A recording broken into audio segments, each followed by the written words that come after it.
YouTube! Hey, welcome to the Veteran Lang channel. Hey, Veteran Lang is a channel that's associated with Lang's Legal, here where we advocate for veterans for their VA disability claims.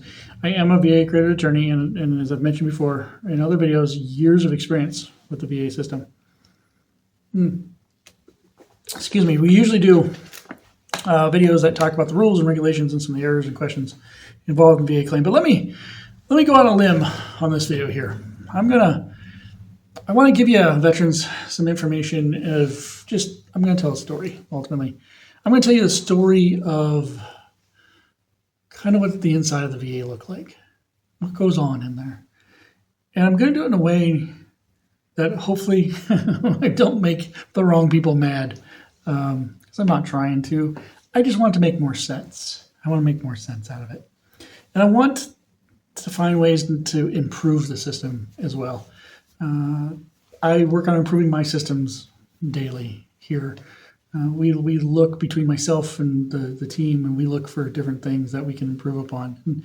And I imagine the VA is doing the same thing, but I just hope that maybe we could all come together and make it all work. So here's what I want to do. Let's walk down memory lane. You ever walk down memory lane? Just wonder, like, man, it wasn't that long ago where we were listening to the CD players and 8-track tapes. I don't know. Whatever the memory lane takes you to, right? I mean, everybody's got their own different experiences and memories. I think it's awesome. Well, every time I look at a decision, I have to say that my memory lane goes into the VA. Like, man, can you believe this is where we are? Did we really go backwards? Oh, let's hope we can get better. And I think we can. So what is it like? What was it like? Well, I tell you, I have all this experience with the VA. What did I do? In short of not giving you a resume here, I was a VSR, I was an RVSR. That's a Veteran Service Representative. Those are the people who develop the claims. Veterans, so if you don't know, the ones who, when you submit the claim, they're the ones that are going to receive that claim, and they're going to go through and gather all that evidence and supposed to follow all their duty to assist and all other good stuff. And then they pass it off to the RVSR. That's that rating service or rating Veteran Service Representative.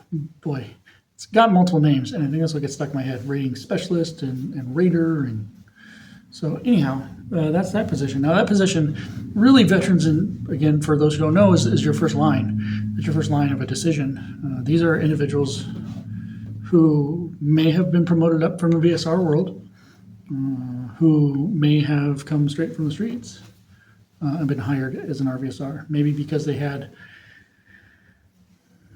was a need to hire, or there was times I recall being told that VA hired a bunch of nurses and stuff because of the medical background in these positions. So could be any one of those things for any of these positions. Well, from there, I found myself as a supervisory Veteran Service Representative.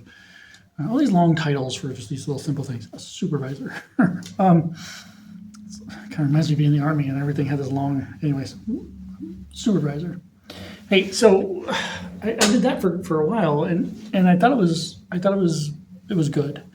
There was a lot more I took from there, and while I was a supervisor, I did get the chance to be detailed out to a call center, a VA call center for about 8 months, seeing their procedures and their processes and trying to help improve those, and going through, looking at potential disciplinary actions, and reviewing phone calls and hearing, kind of figuring out, do we feel that the VA employee could have done better? How can we retrain them? Or what veterans, I'm sorry, some of us can really be jerks, or was that veteran just a plain jerk, and the facts don't match what the complaints about it did happen. But it was a unique position to be in, and I want to kind of touch on that here in this conversation as well.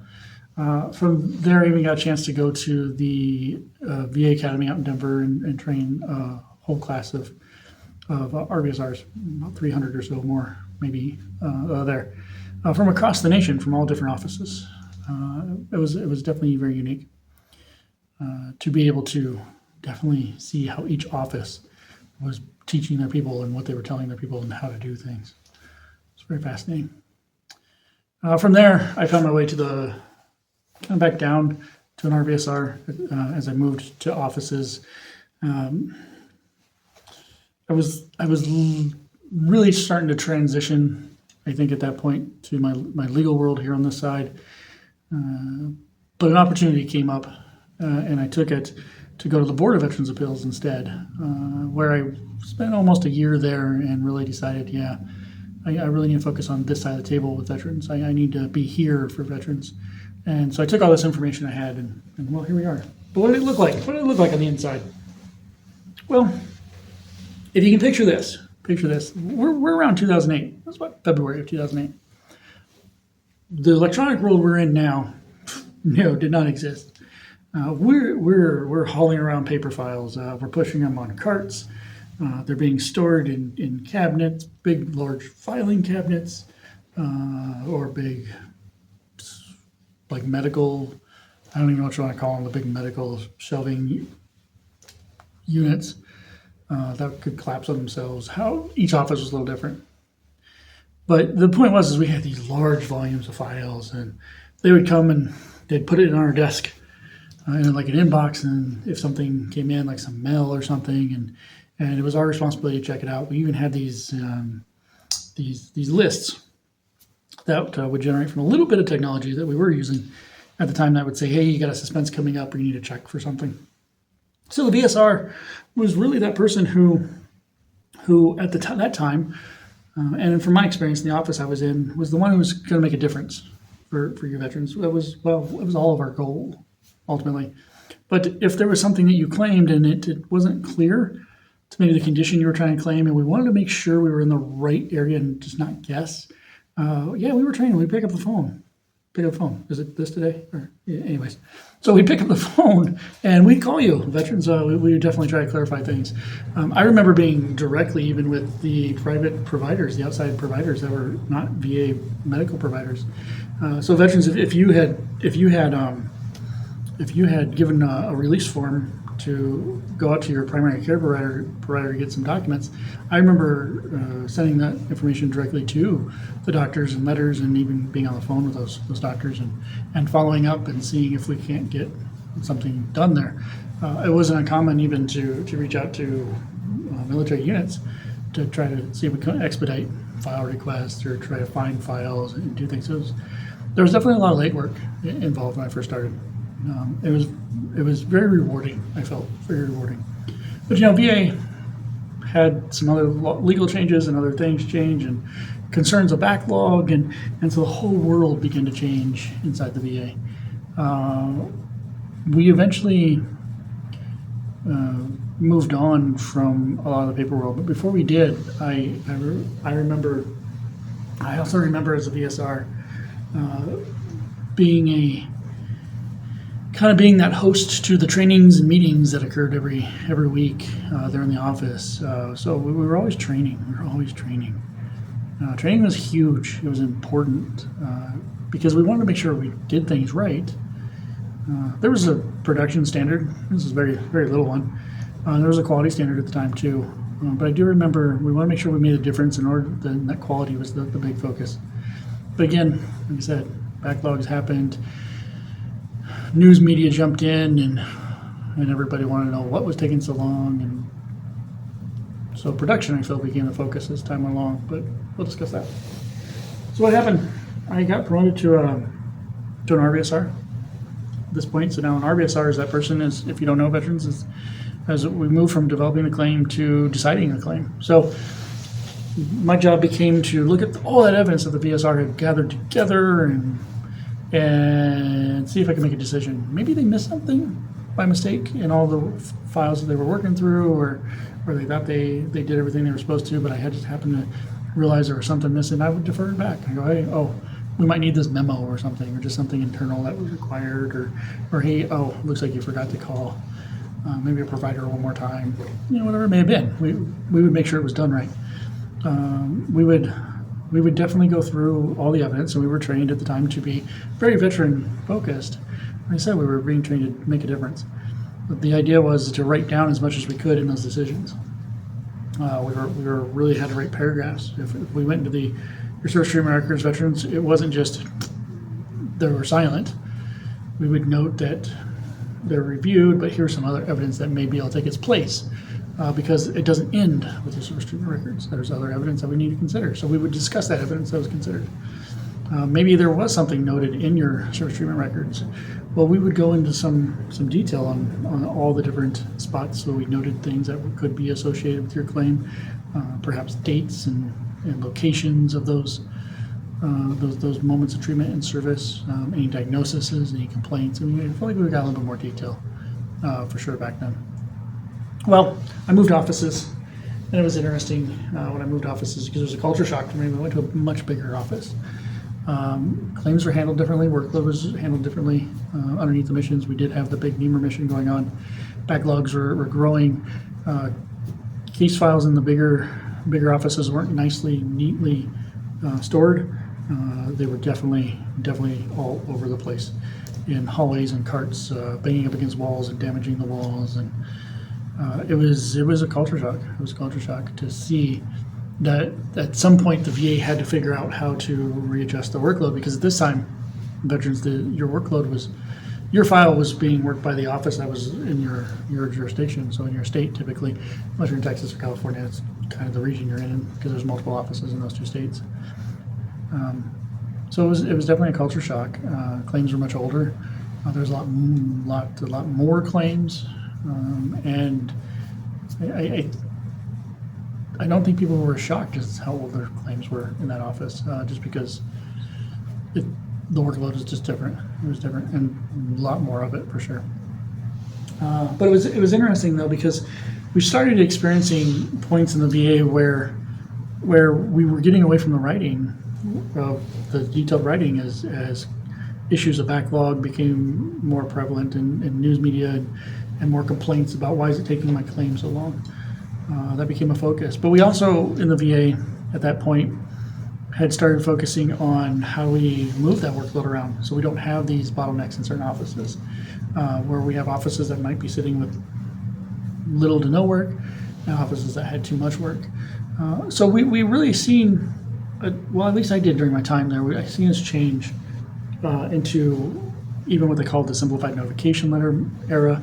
Not a fan, totally not, and I made that clear when I worked there that this does not work for anybody, and I think there was a lot of people that did. But we eventually got away from that fairly quickly for government speed.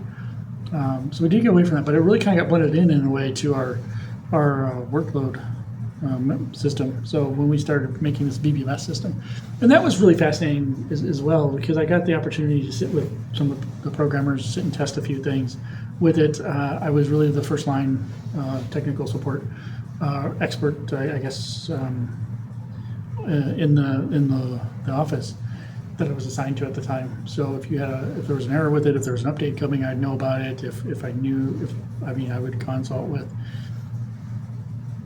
BBMS, other BBMS experts and so forth. So it was really interesting to take feedback back and troubleshoot things and watch the system be born, and start with some of the early testing of it all.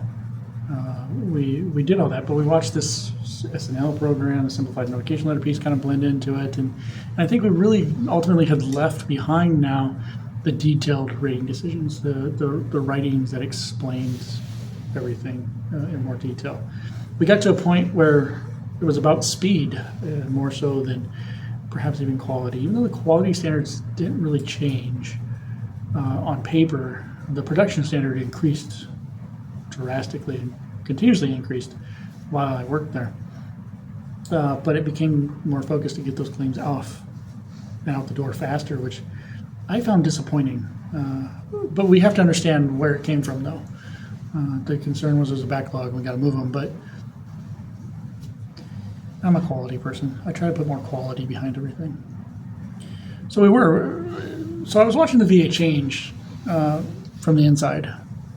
There's just so much information that I could probably sit down and share with you if we talked face to face even, but due to time of the video and not want to make this go too long, I'm not going to go into all the detail, but just know that veterans, this is what was happening kind of behind the scenes. We stopped using the telephone as much. We now had contractors in the middle that were making all the requests that we send to, and they do all the requests and corresponding with the medical facilities or providers that you gave us permission to go out and get from. The electronic system began to talk with the Department of Defense and the military branches and stuff more. It began to talk to other government agencies more. We didn't have to pick up that phone as much. And I think in a way that's created a little bit of a problem because then we got used to not picking it up. And so veterans, if we need clarification, I think sometimes as the VA, they may not be picking up that phone as much to clarify things with you. And I think it's a shame. And I'm not saying they're not. I'm not truly for sure about it, but I don't recall witnessing it really happening and watching it kind of fade away as all these other contractors came into play and computer systems started sending automatic requests and so forth. So that's what we really have now. So eventually I became a coach, as they call it, or supervisor. After I graduated law school, deciding I wanted to learn more and was definitely felt very honored and privileged to have the office I was working for want me to stick around longer and be a supervisor. Now we had our ups and downs, sure. Oh, I was just trying to keep him out of trouble, but maybe I could have went about it a different way. Maybe not. I don't know. But it was fascinating to be a supervisor at this point because now I was mentoring and supervising and training VSRs and RVSRs, and I was able to review their work, kind of give them additional guidance. It wasn't uncommon to have them walk into my office and just want to chat about a claim. And I thought it was great because by doing so, I think sometimes you had to hear things out loud in order to really get a good thought process down sometimes and go, okay, oh yeah, you're right. I didn't think about that. And they're able to bounce things off me like a soundboard. It was very, very, very rewarding for me because I felt like I was back in that making a difference world and instead of that, what felt like this a lost electronic world here. Hey, I also got the chance to go out to VA Academy out in Denver where they do bring in, they did at the time, it was Baltimore and Denver were the two locations, where they bring in new hires to do centralized training of them. It's the training that they get at the beginning, so we're all in the VA at that time supposed to be on the same page. But it was very fascinating to do so because I got to meet all these different newly hired RVSRs from different offices and got to hear how they responded to the training and maybe even how their offices may have been in their ear saying, yeah, forget everything that these people tell you, but by the time you get back, you're going to do it how we do it, which was really discouraging to hear. But it wasn't the first time I heard it. I heard it even in the beginning when I was first hired too and went to a lot of these classes too from other offices. But anyways, it does happen. There's a centralized training, you're not usually on the same page because you have some other influences internally in offices. Definitely a discouraging part for me, but there's still a lot of good people that I worked with, a lot of good people out there who were helping veterans, still help veterans today, who still work there today, even after I have changed sides of the table here. People that I know are making differences for veterans. So I got a chance to do that. I got an opportunity to be detailed out to the local call center here, one of the largest ones at the time, and by now, if I'm not mistaken, maybe even the largest one in the nation now. They've even added more call centers since I've been out there. It was definitely an experience to learn what the call center side's mission was and what they did and how they trained and just seeing their policies, their procedures, working within those. Making suggestions on those, seeing how there were disconnects even between the regional office who was working the claims at the Veteran Service Center area is what they call it, and the call centers, and it was fascinating for me. Got again meet a lot of great people, who worked really hard, who definitely were wanting to make a difference for veterans. Now, just like any other job, though, you always find your few that are. But this is what was happening in the VA. The VA was growing at this time, veterans. They were, here we are in the after kind of off into where we are in 2018, 19, more so. We're watching the VA continue to grow, hiring more people, trying to push more claims. The laws are changing, more claims are coming. I can only imagine what the PACT Act did. I seen what Blue Water Navy issues did. I seen what NEMR did. Those are just other areas of topics we can talk about later on. But these were huge court cases or legislation that were definitely adding some more stress to the system. But they had to be worked. It's the only way we could address some shortfalls with the system and help veterans and make that difference. It was interesting to see. So ultimately, veterans here. This is what I was seeing. This is what I was doing. I was watching and learning from the training I was receiving, the training I was giving, just being open-minded to what everybody was saying and taking it for what it was worth and teaching them rules and laws and letting them teach me the rules and laws. Getting to see what other parts of the VA do was just breathtaking for me. Watching how they functioned, the stresses they went through, just everything they did for veterans as well.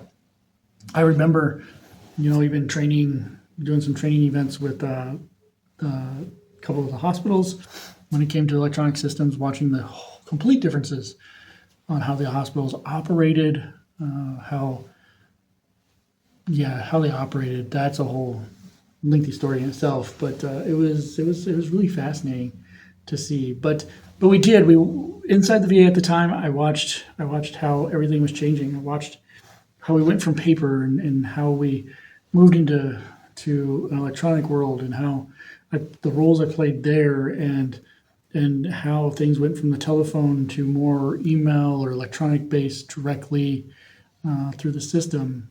It's a very interesting system on the inside. It's a very big system. From there, though, veterans, I kind of worked my way back down into that RBSR realm, into another office. I was looking to really actually focus more on my legal career now at that point, but COVID hit, changed everything up. But it was interesting to watch even at that period of time. I'm glad I was still inside the system, because I watched the VA go into a panic mode. I mean, just like pretty much the whole country did. It was something that we've never really experienced before. No one truly was prepared for what was about to happen. And we thought, 2 weeks will be over with. Yeah, they told me I'd be in Iraq for only 3 months, like the first time too. Like the Desert Shield people, and there we were years later. Hey, so it happened. It was interesting. We coped really quick. I got the opportunity because I just came from the academy teaching. I had lesson plans. I was prepared, and I'm more versatile, I think, especially with the military service and how we handled a lot of stuff in very unique situations, whether it be in combat zones or be in peace areas or garrison or whatnot. And I, on a whim like this, after probably an hour discussion with the supervisors involved and those higher echelon, I had a whole training system put together, and we started training the new hires that they had. So I kind of moved back in the training realm. It was very fascinating to see how these individuals' eyes opened up to all the rules and laws and regulations. Even some of them have done some VA work before, and it was very, very fascinating to see how they were taking everything. And then they did a great job too. I don't know if there's very many of them left. COVID really shook a lot up, but great people for sure. Hey, with that, I moved on to the Board of Veterans Appeals. I didn't focus quite yet on the legal world. Board of Veterans Appeals picked me up. I took the opportunity. Very unique again with COVID happening. I worked with them for about a year, probably just a touch less than a year, where then I decided, this isn't the way I want to be doing this. I want to be on this side of the table. This is where I want to be for the veterans. I want to take all that knowledge. I took quite a bit of knowledge in that short time with the BVA, brought it with me as well, which I think helps understand even how the claims work there. And that's where we get our judges, and we get assigned claims, and a lot of them looked overworked, honestly, sounded overworked too, and how they would look at the claims, and how they would have their attorneys look at notes and the claims, and they'd collaborate back and forth to get those decisions out. Very, very fascinating system in the end there. But overall, I think no matter where I was, whether it was the BVA or the Board of Veterans Bills or down here in the regional offices, I think there's definitely a lot of similarities and there's definitely some differences. But I'm also in the realm here in the BVA where, yeah, we're just heads down on a claim, and we weren't allowed to. I mean, it's just the setup. We weren't allowed to have that discussion with veterans or pick up phones, or it was whatever's on paper. So, or an electronic computer actually, or computer system, electronic computer. That's what computers are, right? Anyhow. So veterans, I'm hoping that kind of gave you an insight of what the inside looked like. I really went down a storytelling mode. I enjoyed my time at the VA. Yeah, there's some ups and downs. I'm not gonna lie. There were some disagreements. There was some misunderstandings, and there was definitely a lot of helping veterans and making differences involved, and a lot of good people that I ran into. But I do find it fascinating. In the end, we went from this paper world that left us, I feel like, more hands-on with veterans to an electronic world, which is bound to happen and was necessary as time moved on to where now it seemed like VA was not as hands-on. The decisions don't have the same quality that they used to. They're lacking a lot of quality. That's why I am still employed. And it's discouraging to see, honestly. So I'm really hoping that at some point, by sharing some of these stories with you and sharing a lot of this VA disability information with you, that we can get back to a point where we can make this electronic world still be personable, and we can kind of cut out a lot of those extra middlemen or middle people, I suppose.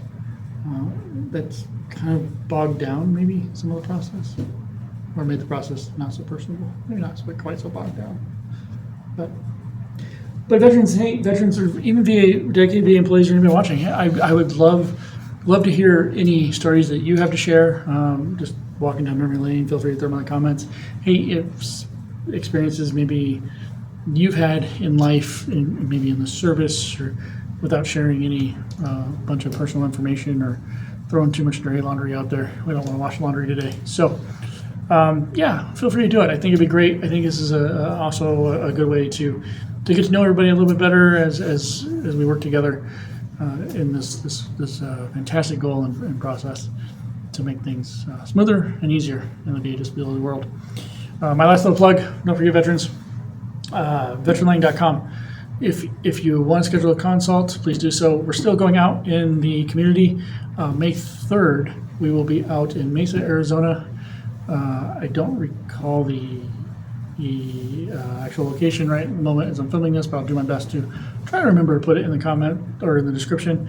Hey, we've also picked up another event on May 2nd out in Kingman, Arizona. So we'll be up there. I believe it's a Chamber of Commerce event there. So Friday and Saturday, we're going to be busy. We're going to be meeting veterans across the state. Like I said, we're definitely traveling across Arizona a lot more. Been already in New Mexico, looking to even expand it much further than that as we progress here. So look for us out in the public. But again, veteranlane.com if you want to talk about your appeal, your VA claim. We do have some bandwidth still to take on new claims. If you've never filed before, hey, I'm also even going to probably regret this, but hopefully not. I'm going to throw out there, if you are a veteran or military member who's still on active duty, actually, and you're within the 180 days, 90 days from discharge from service, maybe you're going to retire or you're going to ETS out, and you're on active duty, your active component, keep in mind that you do have an option to file your disability claim in that time frame before you get out of service. Highly recommend it. Makes the process a ton easier on the VA, and everything gets documented typically in your service, so we don't need a bunch of extra evidence to give the VA in the process. But I bring that up because I have run into situations where it sounds like VA may be, and I'm not fully investigated in this, but I do know here locally at the Luke Air Base that we've had a couple veterans have some issues getting those BED claims done. So I am happy to open my door and let my phone come to my ear so that we can we can help out you even so on the active component. Get those claims in. That is those claims I don't charge for. Those are free claims. Yeah. With that, have a wonderful Tuesday, and I will see you next week.